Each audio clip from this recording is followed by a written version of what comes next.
You can see this used to once be a parking deck. Now we're underneath of the bridge. I mentioned 45 used to park his yacht here.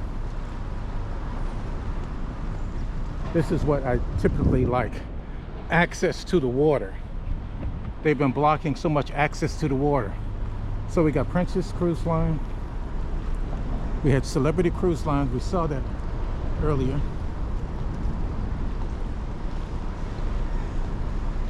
Just giving you a peek behind the scene. We had Royal Caribbean Cruise Lines.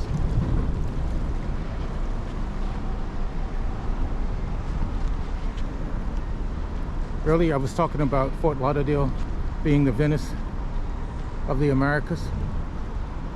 This is part of the, quote, it's not a canal because this is part of the intercoastal. You can see the water taxi that I spoke of right there. You have some nice eateries off of 17th Street Causeway there. So it's a nice area. If and when they would allow the general public to access it like they once previously had. Unfettered access.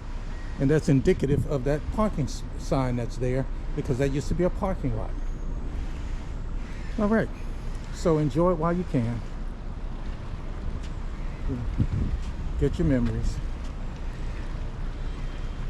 What's the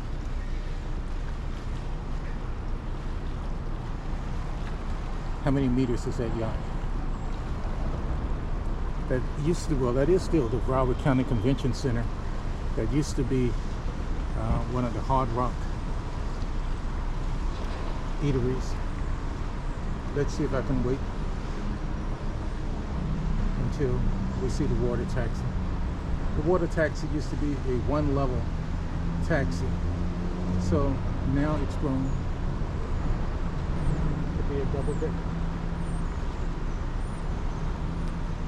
But to spend time on the water is good. I'm gonna get off.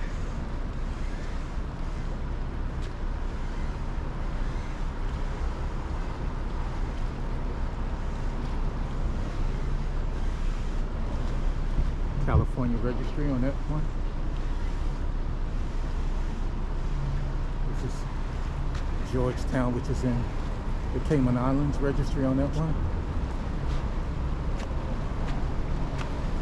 Most cruise ships are registered outside of the United States. One, because there's a lot of regulations that they have to adhere to if they have a U.S. registry. There's regulations they have to adhere to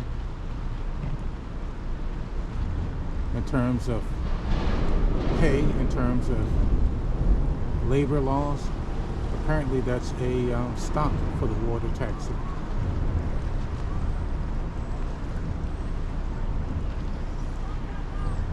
Okay. I'm going back.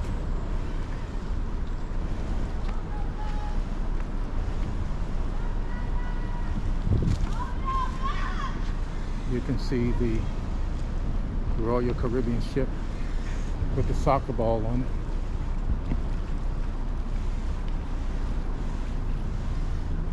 GoPro stop capture.